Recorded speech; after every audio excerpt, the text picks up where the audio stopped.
جس جگہ ہمارے نبی پاک صلی اللہ علیہ وسلم آرام فرما ہے، یہ وہی جگہ ہے جس میں نبی پاک صلی اللہ علیہ وسلم نے اپنی مدنی زندگی گزاری۔ اس کو روضہ رسول کہا جاتا ہے۔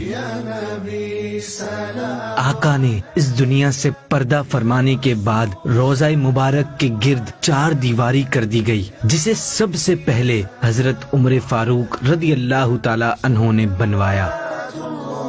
حضرت عبداللہ بن محمد بن عقیل رحمت اللہ تعالی علیہ کہتے ہیں، میں روزانہ رات کے آخری حصے میں گھر سے نکل کر مسجد نبوی میں آتا اور سب سے پہلے روضہ رسول پر حاضری دے کر سلام پیش کرتا اور پھر اپنی نماز کی جگہ آ کر بیٹھتا اور صبح کی نماز پڑھنے تک وہیں رہتا۔ ایک بارش والی رات میں جب گھر سے نکلا تو رستے میں مجھے بہت ہی پیاری خوشبو محسوس ہوئی، اور رب کریم کی قسم میں نے زندگی میں کبھی ایسی پیاری خوشبو نہیں سونگھی تھی۔ میں مسجد میں آیا اور پہلے روضہ رسول پر حاضری دی۔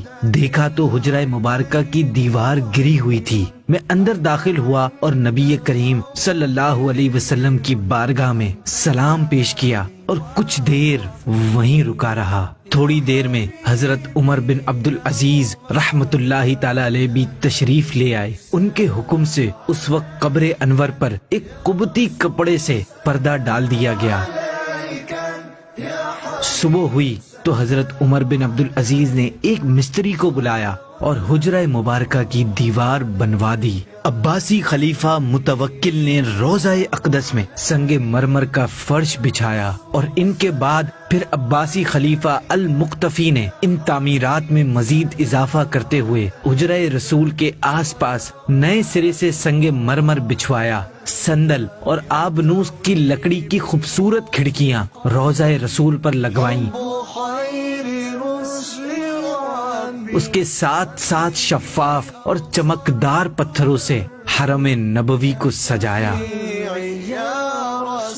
اس کے بعد پھر عباسی خلیفہ المستضی بھی امر اللہ نے ہلکے نیلے رنگ کے ریشمی پردے تیار کروائے، اور ان پردوں کے کونوں پر چاروں خلفاء حضرت ابو بکر، حضرت عمر، حضرت عثمان، حضرت علی رضی اللہ تعالی عنہم کے نام لکھوائے اور اسے روضہ رسول میں لگوایا۔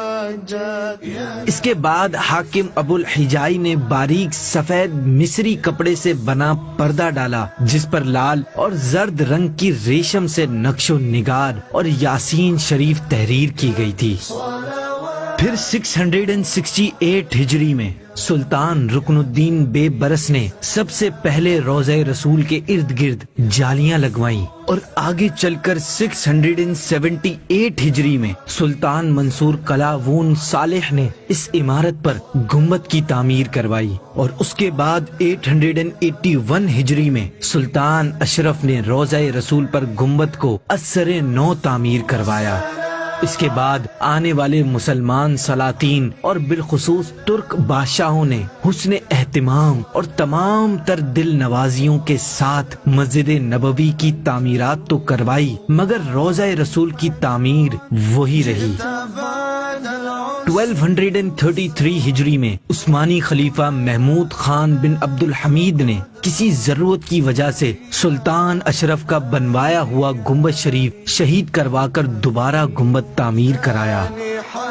1253 ہجری میں اس گنبد پر سبز رنگ کر دیا گیا، اور اس سبز رنگ کی وجہ سے اسے گنبد خضرا کہا جاتا ہے۔ عربی زبان میں سبز کو خضرا کہتے ہیں۔ اب تک یہ گنبد اسی رنگ پر چلا آ رہا ہے اور عاشقوں کی آنکھوں کی ٹھنڈک ہے۔